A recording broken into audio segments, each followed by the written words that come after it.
اعوذ باللہ من الشیطان الرجیم بسم اللہ الرحمن الرحیم الحمدللہ رب العالمین ثم الصلاۃ والسلام علی اشرف الانبیاء والمرسلین اللہم صلی علی محمد وعلی محمد وعجل فرجهم۔ السلام علیکم ورحمۃ اللہ وبرکاتہ۔ ناظرین محترم، آپ کا اپنے پروگرام حسینی پروانے میں آپ کا میزبان سید عطا عباس آبدی اس پروگرام میں آپ کا استقبال اور خیر مقدم کرتے ہیں۔ اس پروگرام کا ہدف اور مقصد شہدائے کربلا کی عظمت اور ان کا مقام اور ان کی شخصیت اور ان کی زندگی کو آپ تک کے منتقل کرنا ہے۔ لہٰذا اس سلسلے کو جاری و ساری رکھنے کے لیے ہمارے درمیان مہمان خصوصی حجت الاسلام والمسلمین عالی جناب مولانا مصطفیٰ علی خان ادیب الہندی صاحب قبلہ موجود ہیں۔ السلام علیکم۔ علیکم السلام ورحمۃ اللہ۔ آغا، آج کے اس ایپیسوڈ میں آپ کس شہید کربلا کی شخصیت اور ان کے مقام کو ہمارے ناظرین تک کے پہنچانا چاہیں؟ اعوذ باللہ من الشیطان الرجیم، بسم اللہ الرحمن الرحیم، الحمدللہ رب العالمین، وصلی اللہ علی سیدنا محمد وآلہ الطیبین الطاہرین۔ جیسا کہ ہم نے عرض کیا تھا گزشتہ ایپیسوڈز میں بھی کہ بہت سے نام ہم کو ملتے ہیں شہداء کربلا کے سلسلے میں، جن کو بعض نے نقل کیا ہے، بعض نے نقل نہیں کیا ہے، اور بعض ایسے ہیں جو تقریباً مشہور ہیں اور تقریباً تمام منابع میں ان کا ذکر ملتا ہے۔ اس کے باوجود اکثر شہداء ایسے بھی ہیں کہ جن کا ذکر ملتا تو ہے، لیکن ان کے سلسلے میں، ان کی زندگانی کے سلسلے میں، غیر از ان کے کہ وہ کربلا میں شہید ہوئے یا کوفے سے نکل کر آئے اور امام حسین سے ملحق ہوئے اور شہید ہوئے، زیادہ چیزیں ہم کو نہیں ملتی ہیں۔ جن کے بارے میں ملی ہیں ہم نے کوشش کی کہ ان کو ناظرین کے سامنے پیش کریں، اس کتاب میں بھی جگہ دیں، اس تحقیق میں بھی جگہ دیں،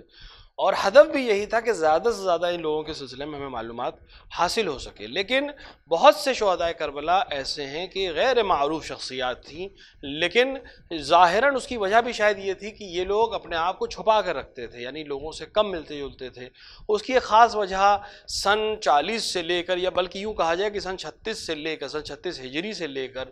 سن 60 ہجری کے بیچ کا جو دور ہے، جو حاکم شام کا دور ہے، اس دور میں امیر المومنین علیہ السلام کے چاہنے والوں شیعوں کے لیے بہت خفقان کا ماحول تھا، یا بہت گھٹاؤ والا ماحول تھا، دم گھٹنے والا ماحول تھا، اور ظلم اور تشدد اپنی انتہا پہ پہنچا ہوا تھا۔ یہ وہ زمانہ تھا کہ جب صرف اس جرم میں یا جس پہ شک ہو جاتا تھا کہ یہ محب علی ہے، انسان کو قتل کیا جا سکتا تھا۔ یہ وہ زمانہ تھا کہ جس میں شیعان علی کی گواہی قبول نہیں کی جاتی تھی، ان کو وظیفہ نہیں دیا جاتا تھا، تو اکثر لوگ اپنے آپ کو گمنام رکھتے تھے، یعنی کھل کر امیر المومنین کی حمایت مثلاً نہیں کرتے تھے۔ جن کے پاس بڑے قبیلے تھے، جن کے پاس نام و نمود تھا، ان کے لیے اتنا بڑا مسئلہ نہیں تھا، لیکن جو قبیلے کے چھوٹے افراد ہیں، بہت زیادہ شہرت یافتہ لوگ نہیں ہیں، بہت زیادہ شناخت ان کی نہیں ہے، عام لوگوں کی طرح زندگی گزارتے ہیں، ان کے لیے بہت سخت تھا ایسے ماحول میں اپنے عقیدے کو ظاہر کرنا۔ لہٰذا وہ اپنے عقیدے کو دل میں پوشیدہ رکھتے تھے، لوگوں سے کم ملتے تھے، محافل میں کم جاتے تھے، صرف ضرورت بھر مسجد چلے گئے، جمعے میں چلے گئے، اس طرح کے مسائل، اور اپنے آپ کو چھپا کے رکھتے تھے۔ ہاں، جب کربلا پہنچے، بہت سے لوگ امرسات کے لشکر کے ساتھ پہنچے، بہت سے لوگ اکیلے پہنچے، بہت سے لوگ راستے میں امام حسین سے ملحق ہو گئے، بہت سے لوگ مکے میں امام حسین سے ملحق ہو گئے۔ یہ وہ موقع تھا کہ اب ان کے لیے اس کے علاوہ کوئی چارہ نہیں تھا کہ یہ اپنا مذہب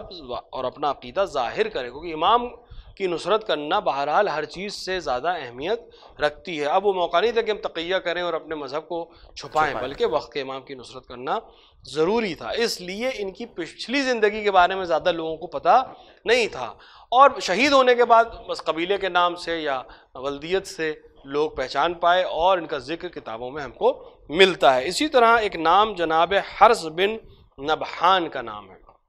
البتہ حارث بن نبحان اور حارث بن بنحان یعنی بے مقدم کر کے بھی نام ذکر ہوا۔ اصل میں جناب بنحان جو تھے یا نبحان جو تھے، وہ جناب حمزہ سید الشہداء جناب حمزہ کے غلام تھے، اور بہت ہی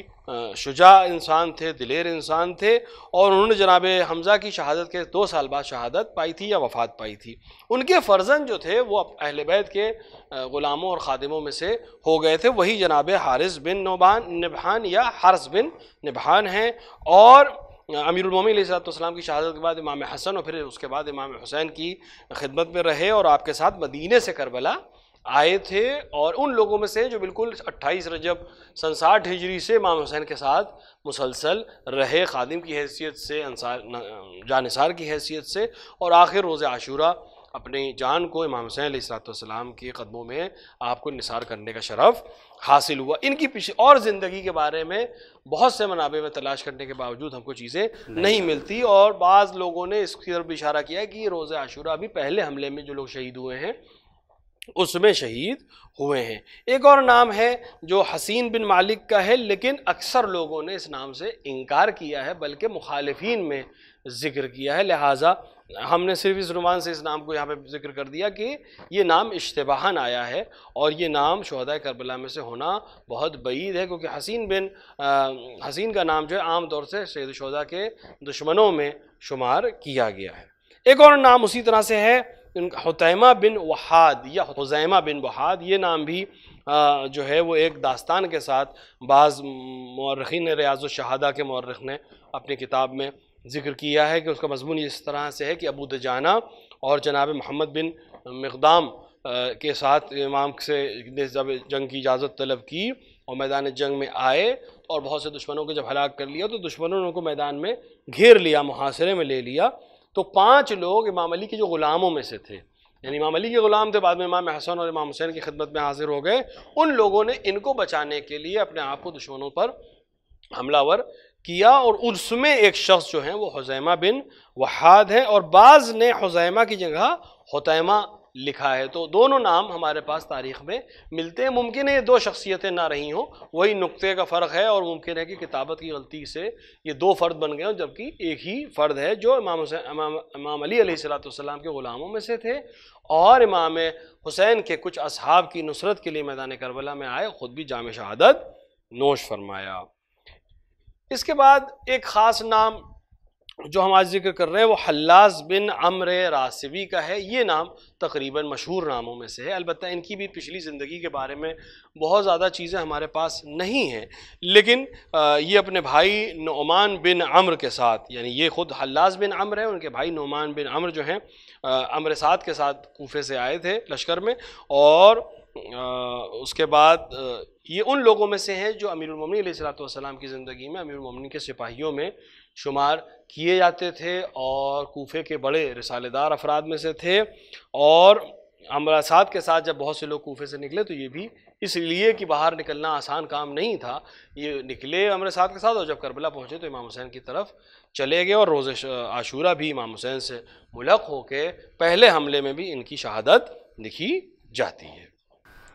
جزاک اللہ۔ اور سوال یہاں کے اوپر یہ ایک بہرحال پیش آتا ہے، وہ سوال یہ کہ شہداء کربلا کی شخصیت اور ان کی عظمت کے حوالے سے ہمارے ناظرین تک کے آپ اپنے بیان اور پیغام کے ذریعے سے بیان فرمائیں کہ ان کی شخصیت کیا ہے۔ دیکھیں، شہداء کربلا کی خاصیت اگر ہم دیکھیں یا شخصیت کے حوالے سے ایک بات دیکھیں تو جیسا کہ میں نے ابھی عرض کیا کہ اکثر افراد وہ ہیں جو گمنام زندگی گزار رہے تھے، کم لوگ ہیں، جیسے جناب حبیب بن مظاہر کو سب پہچانتے تھے، جناب بریر کو سب پہچانتے تھے، زہیر ابن قین کو سب پہچانتے تھے، لیکن اس کے باوجود کم افراد ایسے تھے جو اپنا مذہب، اپنا عقیدہ، امام علی کو امام ماننا، امام حسن کو امام ماننا، امام حسین کو اپنا امام ماننا، یہ کم افراد تھے جو لوگوں کے سامنے اس طرح سے پیش آتے تھے کہ اپنا عقیدہ بھی واضح اور ظاہر کریں، اور اکثریت ان لوگوں کی تھی جو اپنے عقیدے کو پنہان رکھتی تھی، لیکن اس کے باوجود ان کے اندر کچھ خاصیتیں ہیں جو ان کو ممتاز کرتی تھی لوگوں کے درمیان۔ ایک خاص بات عبادت گزار ہونا۔ اکثر شہداء کربلا کی جب میں نے جیسا کہ بیان کیا، اکثر کے سلسلے میں تمام مورخین نے یہی لکھا کہ شب زندہ دار لوگوں میں سے تھے، عابد تھے، نمازی تھے، قاری تھے، اکثر وہ لوگ تھے کہ جو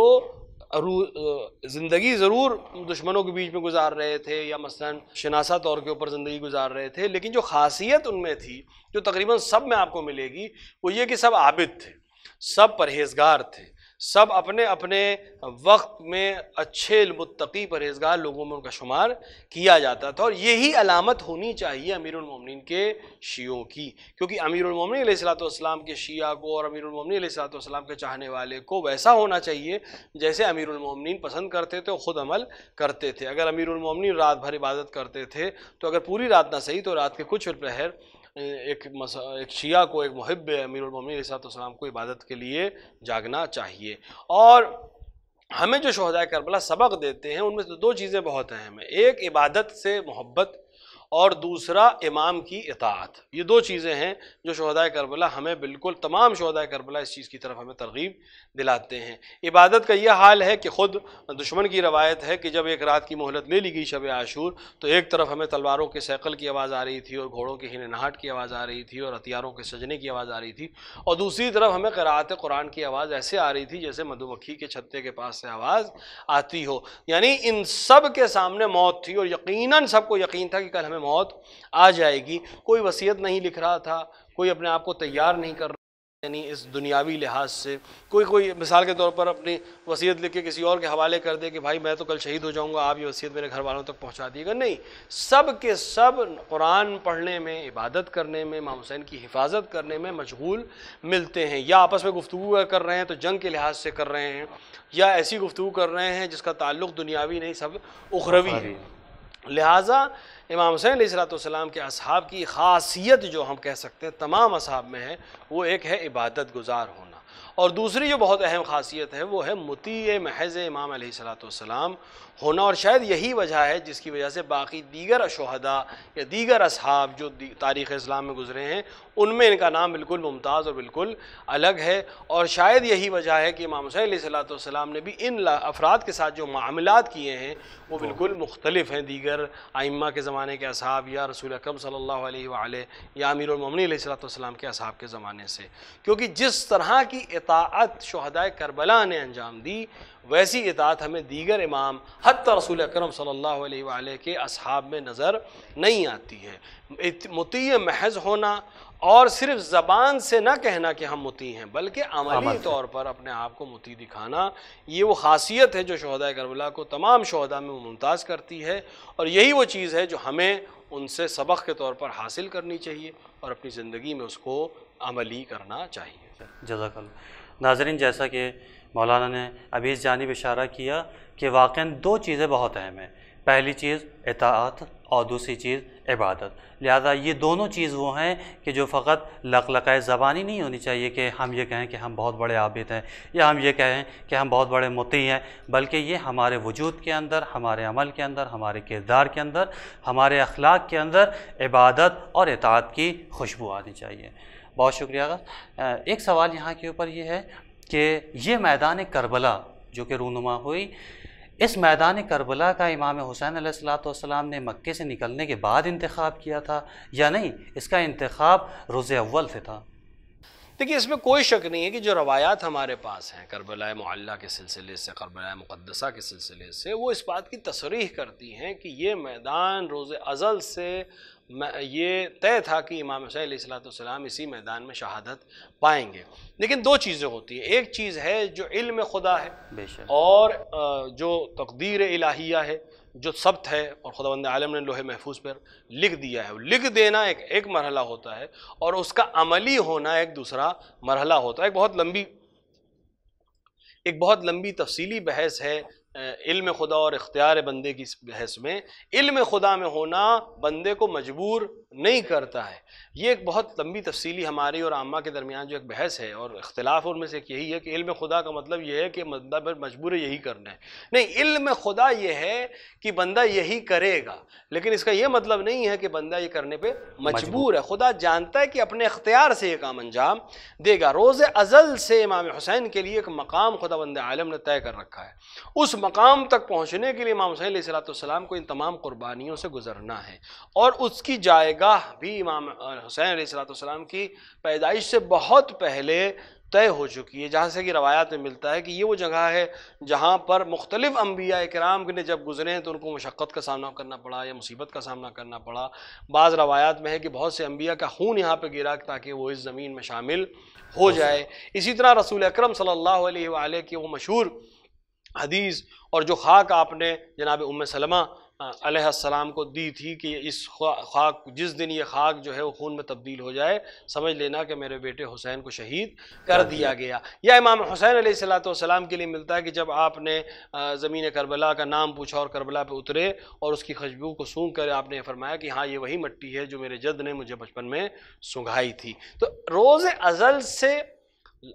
واقع کربلا کے رونما ہونے تک مختلف شواہد روایات کے ذریعے سے ہم تک یہ بات بتاتے ہیں کہ کربلا کا انتخاب بہت پہلے کیا جا چکا تھا۔ ہاں امام حسین کو اس کو عملی ضرور کرنا تھا، کیونکہ یہ انتخاب خدا کا تھا، اس جگہ کا انتخاب، لیکن اس کو امتیاز دینا، اس کو واقعاً اس انتخاب تک پہنچانا، یہ امام حسین علیہ السلام کا اپنا عمل تھا، جس کے لیے وہ تمام شہداء میں سید الشہداء کہلائے اور تمام ائمہ علیہ السلام میں غریب الغرباء کہلائے۔ تو اس وجہ سے یہ مقام حاصل ہے، اور بہت سی چیزیں کربلا کو حاصل ہیں جو حتیٰ مکہ مکرمہ اور خانہ کعبہ کو حاصل نہیں ہے۔ بے شک ہم سب کا قبلہ جو ہے وہ خانہ کعبہ ہے، ہم سب کو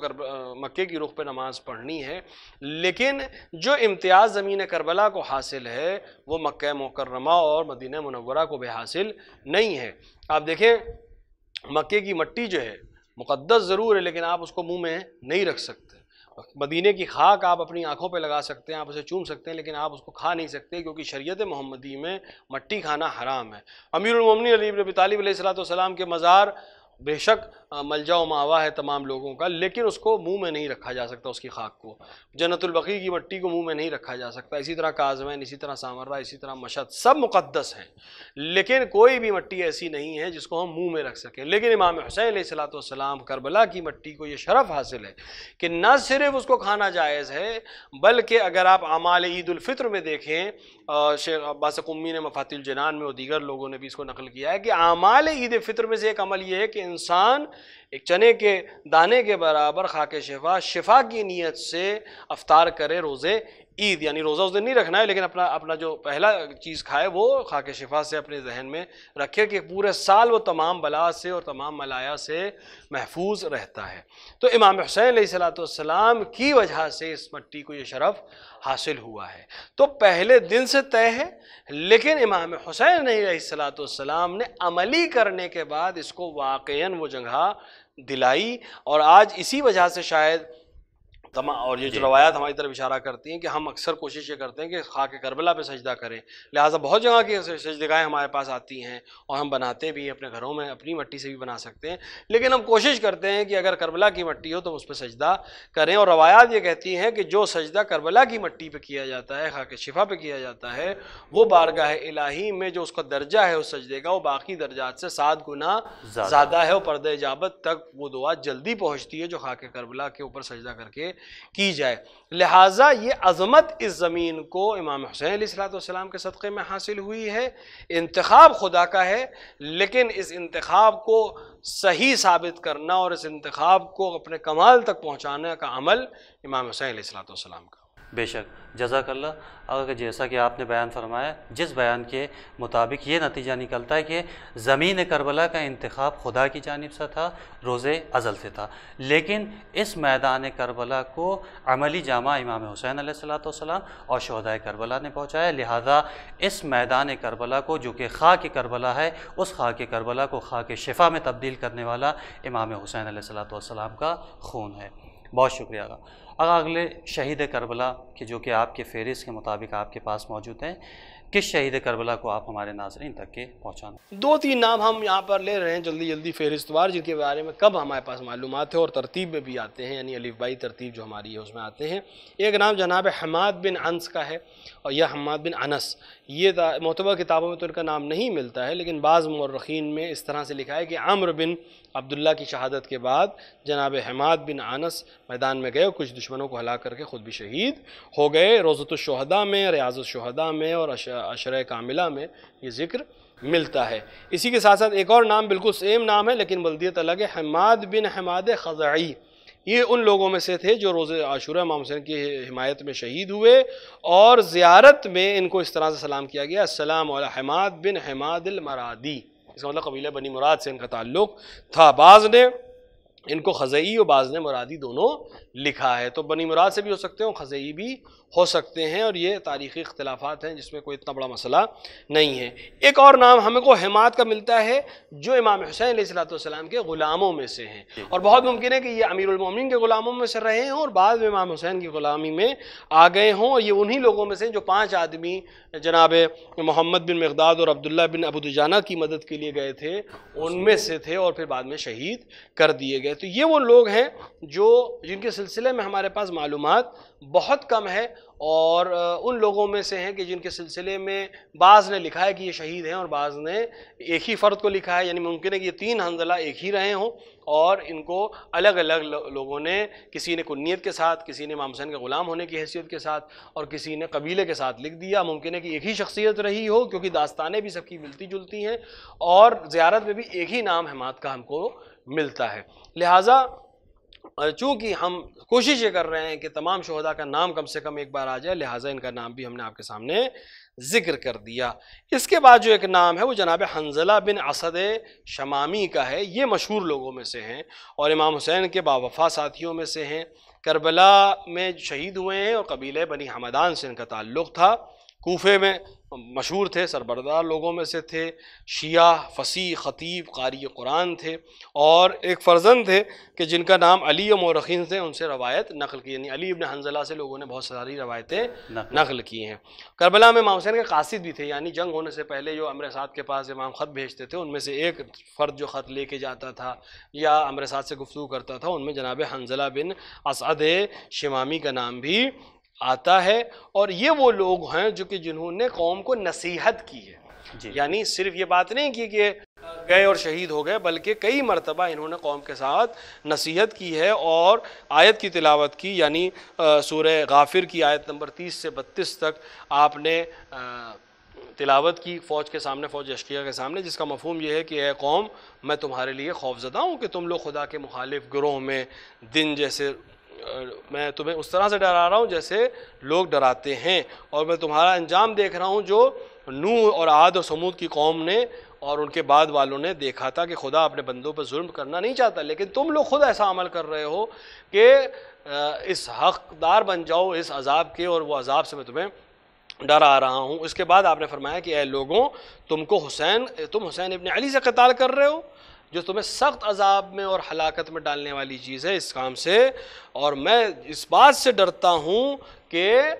تمہارے اوپر کہیں عذاب خدا نازل نہ ہو جائے. امام حسین کے صحابی کی نصیحت کے بعد لوگوں نے آپ کی بات پر جب غور نہیں کیا تو امام حسین نے فرمایا کہ خدا تم پر رحم کرے، ان لوگوں پہ جب حق کی دعوت نہیں قبول کی تھی اور حملہ کر کے تمہیں اور تمہارے ساتھیوں کو قتل کرنا جائز سمجھا تھا، اسی وقت عذاب کے مستحق ہو گئے تھے. یعنی جس وقت ہماری مخالفت کی اسی وقت یہ عذاب کے مستحق ہو چکے ہیں، اور تم پر حملہ کرنا گویا علی اللہ پہ حملہ کرنا ہے، اور یہ خود ایک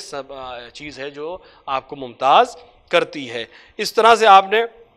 اجازت طلب کی اس کے بعد، اور جنگ کرتے ہوئے امام حسین علیہ السلام کے طرف سے اپنی جان نشاور کر دی. زیارت ناہیہ اور زیارت رجویہ دونوں میں آپ کے اوپر سلام ہوا ہے. السلام علی حنظلہ بن اسد شمامی، کہ جنہوں نے عظیم مرتبہ حاصل کیا، کہ خدا ہمیں بھی توفیق دے کہ ہم ان کی پیروی کرتے ہوئے اپنے وقت کی امام کی نصرت کر سکیں. بہت شکریہ کہ واقعاً آپ نے اپنے بیان کے ذریعے سے اور اپنا قیمتی وقت دے کے ہمارے ناظرین تک کے شہدائے کربلا کی عظمت اور ان کی شخصیت کو پہنچایا. ناظرین محترم، انشاءاللہ یہ پروگرام کہ جس پروگرام کا مقصد و ہدف شہدائے کربلا کی عظمت اور ان کا مقام اور ان کی عظمت ہے، لہٰذا اس سلسلے کو جاری رکھنے کے لیے ہمارے ساتھ وابستہ رہیں گے حجت الاسلام والمسلمین عالی جناب مولانا مصطفیٰ علی خان ادیب الہندی صاحب قبلہ، اور امید ہے کہ یہ پروگرام آپ کے لیے مفید ثابت ہوگا. لہٰذا آخر میں آپ سے اجازت کے طلبگار ہیں، اس التماس کے ساتھ کہ نیچے دیے گئے ہوئے نمبرز کے اوپر اپنے رائے اور اپنے مشورے کے ذریعے سے ہمیں ضرور نوازیں، اور اس پروگرام کو خود بھی دیکھیں اور دوسروں تک کے بھی منتقل کریں تاکہ شہدائے کربلا کی عظمت عام ہو سکے. والسلام علیکم ورحمۃ اللہ وبرکاتہ. آخر میں اپنے وقت کے امام کے ظہور کے لیے مل کر دعا کرتے ہیں. بسم اللہ الرحمن الرحیم. اللہم عجل لولیک الفرج.